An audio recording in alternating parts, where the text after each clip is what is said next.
Latest updates ఎప్పటికప్పుడు పొందడానికి big TV WhatsApp channel follow అవ్వండి. లింక్ డిస్క్రిప్షన్ లో ఉంది. పర్టికులర్గా మీ మీద నమోదవుతున్న కేసుల గురించి వాళ్ళు మాట్లాడే ఉద్దేశంతో మీ దగ్గరికి వచ్చాను. సో ఎఫ్ఐఆర్ గురించి ఏం చెప్తారు? ఫస్ట్ టైం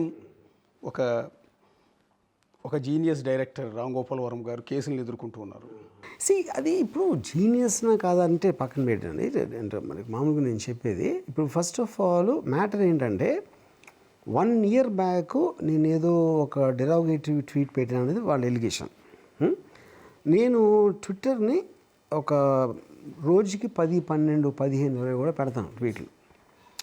సో అది ప్రజెంట్ టాపిక్స్ అవ్వచ్చు, నాకు ఇంట్రెస్టింగ్ టాపిక్ అవ్వచ్చు, లేకపోతే కరెంట్ ఈవెంట్ ఏదో, లేకపోతే ఎవరో ఏదో అన్నారు, ఏదో జరిగింది, ఇలాంటి రకరకాల దాంట్లో నాకున్న ఒక క్యారెక్టరిస్టిక్ మేనర్లో సెటైర్గా చేయొచ్చు, లేకపోతే ఎవరో పంపించింది ఫార్వర్డ్ చేయొచ్చు, లేకపోతే ఒక్కొక్కసారి నా మీద నేనే జోక్ వేసుకుంటాను, ఇలాంటి రకరకాలు అవుతూ ఉంటాయి.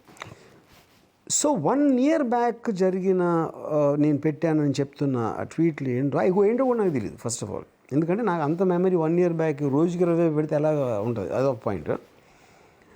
రెండవది హైపోథెటికల్గా అది పెట్టాను అని సపోజ్ చేసుకున్నాను.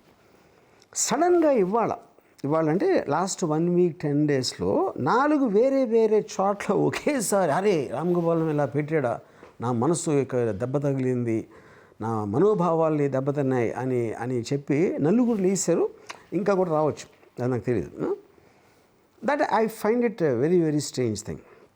ఓకే, సో ఇప్పుడు నేను పారిపోయాను, లేకపోతే మీడియాలో వస్తున్న వేరే దాంట్లో ఒకళ్ళు ఆర్జీబీడ్ని చుట్టుముట్టిన పోలీసు దళాలు అంటారు. అంటే నాలో అంత పెద్ద పోలీసుని ఎదిరించేంత శక్తి నాకు ఉందా అని అదేదో కాంప్లిమెంట్గా తీసుకోవాలి లేదా కూడా నాకు అర్థం కావట్లేదు. Okay fine.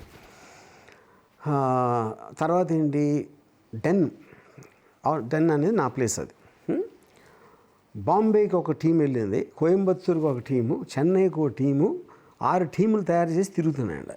ఇంతవరకు ఆర్జీబీ డెన్లోకి రాలేదు ఎవరు. అది జోక్ ఏంటంటే అది ఫస్ట్ ఆఫ్ ఆల్ ఆ పోలీసులు వచ్చింది నన్ను అరెస్ట్ చేయటానికా కాదా కూడా నాకు తెలియదు. నాకు తెలిసి వాళ్ళు ఎవ్వరు కూడా ఇంతవరకు టీవీలో మేము అరెస్ట్ చేయడానికి వచ్చాం, ఇలా పారిపోయాడు, వెతుకుతున్నాం మా వాళ్ళు చెప్పట్ల. మొత్తం అంతా మీడియా దీంట్లో జరుగుతుంది. యా. సో ఇప్పుడు నా పాయింట్ ఏంటంటే ఫస్ట్ ఆఫ్ ఆల్ నేను పెట్టింది ఏంటి, అది వాళ్ళు చెప్తున్నది. సోషల్ మీడియా అంటేనే ఒపీనియన్స్ వర్షం పడుతూ ఉంటుంది, తుఫాన్ వర్షం కూడా కాదు, ప్రతి సబ్జెక్ట్ మీద అది చేస్తారు. అందులో నేను కూడా ఒకని, నేను కాదంట్లా. నాతో పాటు అందరూ దాంట్లో ఉండనోడు అనేవాడు ఉండడు. అది సినిమా ఇండస్ట్రీ వాళ్ళ, పొలిటికల్లా, ఇదా అదా అని. ఈ పర్టిక్యులర్ ట్వీట్స్ అంటే నా ఒక్కడి మీద కేసు పెట్టాలని అంటలేదు, ఇంకా చాలామంది మీద పెట్టి ఉండొచ్చు, maybe I'm not aware of that. కానీ దీని మీద ఇంత సీరియస్గా పోలీసు వ్యవస్థ ఉన్నదే ఇలాంటి దాన్ని రామ్ గోపాల్ని వెళ్ళి పట్టుకోవడానికి అలాంటి కలర్ ఇవ్వటం వెనకాల ఏదైనా ఒక ఉద్దేశం ఉందా ఎవరికైనా ఉందా? అది కూడా ఐఎమ్ జస్ట్ స్పెక్యులేటింగ్. 100% ఇది ఎవరో చేస్తున్నారని ఎందుకు అనుకుంటున్నానంటే ద రీజన్ బీయింగ్ ఒకే సంవత్సరం తర్వాత నలుగురు ఒకేసారి మేల్కొంటారు వేరే చోట్ల ఉన్నోళ్ళు, అదే ఐ మీన్ సబ్జెక్ట్ మ్యాటర్ మీద అని. అందుకని I wanted to take legal recourse. Eventually ఎవరు ఏం చేసినా ఒక కంప్లైంట్ అనేది ఎవరైనా నేర్పచ్చు. నేను కూడా ఇప్పుడు వెళ్ళి పెట్టచ్చు ఎవరి మీద కావాలంటే. దానికున్న దీన్ని బట్టి పోలీసు తీసుకుంటారు. అది కూడా అంటే ఇప్పుడు ఇలాంటి ఆటల్లో అందరూ బిజీ అయిపోయి వేరే మెయిన్ థింగ్స్ పట్టించుకోకుండా that is another strange thing.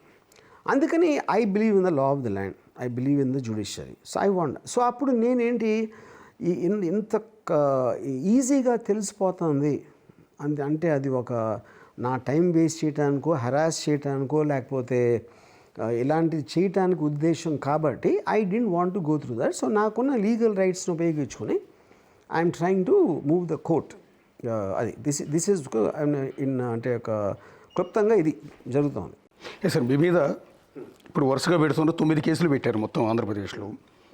ప్రతి చోట 4 అనుకున్నాను, ఇప్పుడు 9 పెట్టారా? 9 పెట్టారు. ఆ సంఖ్య పెరిగినా కూడా అన్ని కేసులు సారాంశం ఒకటే మీరు చెప్పినట్టు. కరెక్ట్. అప్పట్లో పవన్ కళ్యాణ్ని, చంద్రబాబు గారిని, లోకేష్ని మీరు కించపరిచేలా మార్ఫింగ్ చేసి కొన్ని ఫోటోలు సోషల్ మీడియా పోస్ట్ చేశారు అని.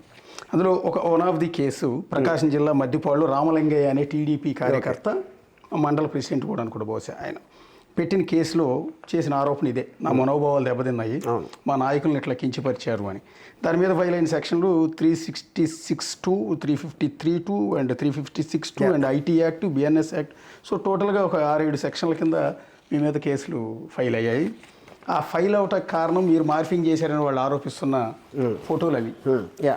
కరెక్ట్. ఒకసారి ఆ ఫోటోలు మీరు ఇందాక నేను పెట్టిన ట్విట్టర్లో ఆ పోస్టులు ఏంటో నేను గుర్తులేదని అన్నారు. అది చూసిన తర్వాత ఇప్పుడు ఏమైనా రిగ్రెట్ ఫీల్ అవుతున్నారు మీరు? నేనే తప్పు చేశాను, ఈ మార్ఫింగ్ చేశాను, తప్పు చేశాను. ఎందుకంటే ఇప్పుడు this will come under a caricature. Caricature, cartoon మనకి మోడర్న్ టెక్నాలజీలో ఒక స్కెచ్ కాకుండా ఫోటోలు కూడా పెట్టి, ఇది నాకు తెలిసి రోజుకు 15 వస్తాయి, 15 వస్తాయి వేరే వాళ్ళ మీద. నేనంటే వీళ్ళ మీద అని చెప్పట్లా, వేరే వాళ్ళ మీద.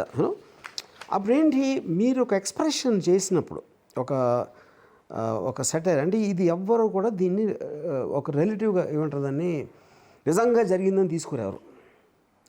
The whole point of freedom of expression of దాంట్లో ఇది ఫ్రమ్ ది టైమ్ ఆఫ్ ఇప్పుడు article 19 whatever that is, మీరు అనుకుంటున్నది ఏ రూపంలోనైనా మీ ఒపీనియన్ ఎక్స్ప్రెస్ చేయొచ్చు అని ఒక ప్రాథమిక హక్కు ఉంది నాకు కాదు, అందరికీ, ఎనీబడి ఇన్ ద కంట్రీ.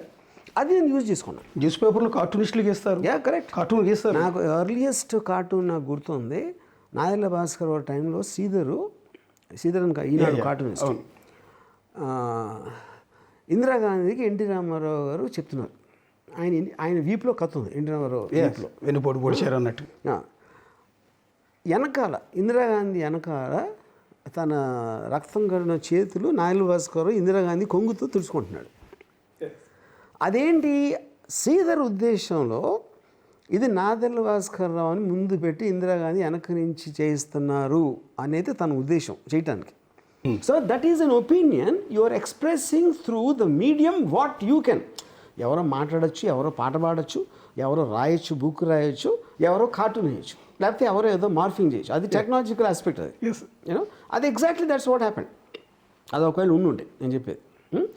ఇప్పుడు ఇలాంటివి ఎగ్జాక్ట్లీ ఇదే దాన్ని నాకు తెలిసి మన ఎవరైతే అనుకుంటున్నావు ఈ పార్టీలో అతను టీడీపీ మనిషి వాళ్ళు చేయలేదా? పొద్దున్న లెగిస్తే సోషల్ మీడియాలో చేసేదే ఇది. సోషల్ మీడియా అనేది పుట్టిందే దీనికోసం. వాళ్ళ మేనర్లో ఒపీనియన్స్ చెప్పడం, రకరకాల విధాలుగా మీమ్సా ఇదా సినిమా ఫుటేజ్ కట్ చేస్తారా, చేసేదే అది. దాంట్లో ఐసోలేట్ చేయడానికి ఏముంది? అప్పుడు ఇది మీరు సీరియస్గా తీసుకుంటే కనుక మీరు ఎంతగా ఏమన్నారు, 9 మంది పెట్టారు, ఇంకా పెట్టచ్చు అన్నారు. 90 అవచ్చు, 900 అవచ్చు, 9000 అవ్వచ్చు, 9 లక్షలు అవ్వచ్చు. అప్పుడు 9 లక్షల మంది మీద కేసులు పెడతారా మీరు? ఎలాగ పాసిబుల్ అది? సో అప్పుడేంటి, నా పాయింట్ ఏంటంటే, అప్పుడు మీరు రూల్స్ ఫ్రేమ్ చేయాలి.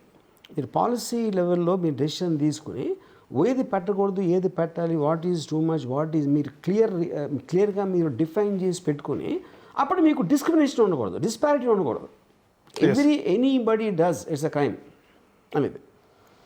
ఇప్పుడు మీరు అంత జరుగుతున్నప్పుడు ఎవరో సడన్గా నిద్రలేసి ఆ రామయ్య చెప్పారు కదా, అతను లెగిసి నా మనోభావాలు ఇప్పుడు దెబ్బతిన్నాయి అని నా నాయకుడిని ఇలా అంటారా అని అంటే, అప్పుడు అది ఎవరైనా పెట్టచ్చు కదా, ఎవరి మీదైనా. సో ఇప్పుడు ఫర్ ఎగ్జాంపుల్ మా మదరు మా బాబు మీద ఇలా చేసారు అని చెప్పారు, నా మనోభావాలు దెబ్బతిన్నాను. అది how is it that ever going to end? So నా దృష్టిలో అండి, ఇప్పుడు ఇది సోషల్ మీడియా ప్రాబ్లం, నా మీద ప్రాబ్లం కాదు. నా మీద కేసు అనేది అసలు అది పక్కన పెట్టండి. ఫస్ట్ దీన్ని అడ్రస్ చేసి ఇది క్రైమ్గా తీసుకుని అంత సీరియస్గా పోలీసులు కేసు పెట్టేసి హుటాహుటిన అన్నీ వదిలేసుకుని వాళ్ళ డిస్ట్రిక్ట్లో జరిగి హైదరాబాద్ వచ్చేసి అంత సీరియస్గా తీసుకుంటే అది ఇప్పుడు అది ఎక్కడ అవుతుంది అసలు? అది ఎలా అవుతుంది? Next point that's what I'm saying. So ఇప్పుడు హిట్లర్ గురించి, హిట్లర్ టైంలో ఒకటి ఉంది, first they came for someone, ఆడు కదా ఓకే అందరూ ఎంటర్టైన్ అయిపోయారు. సెకండ్ ఇంకోటికి వచ్చి ఆడాడో అన్నారు. తర్వాత they came for me, then they came for every one. కానీ ఆ సీన్ ఉండదు ఇప్పుడు అక్కడ ఏంటంటే మీరు ఎవరినో అందరినీ నమ్మించారు, ఏదో చేశారు. సోషల్ మీడియా అనేది ఒక్కొక్క మనిషిలో ఒక్కొక్క టైంలో ఇదే టీడీపీ మనిషి ఒక పర్టికులర్ టైంలో వైసీపీలో కూడా ఉండొచ్చు, లేకపోతే నెక్స్ట్ ఎలక్షన్లో వెళ్ళొచ్చు, ఏదన్నా జరగచ్చు. మీకు అప్పుడు తోచిన ఆస్పెక్ట్ నుంచి మీరు మొత్తం జ్యుడిషియల్ సిస్టమ్ని, పోలీసు వ్యవస్థని మీరు ఇలాగా వాళ్ళని దాంట్లోకి లాగలిగితే ఇంకా సిస్టమ్ అనే దానికి మీనింగ్ ఏముంటుంది? For more videos like this, subscribe Big TV channel.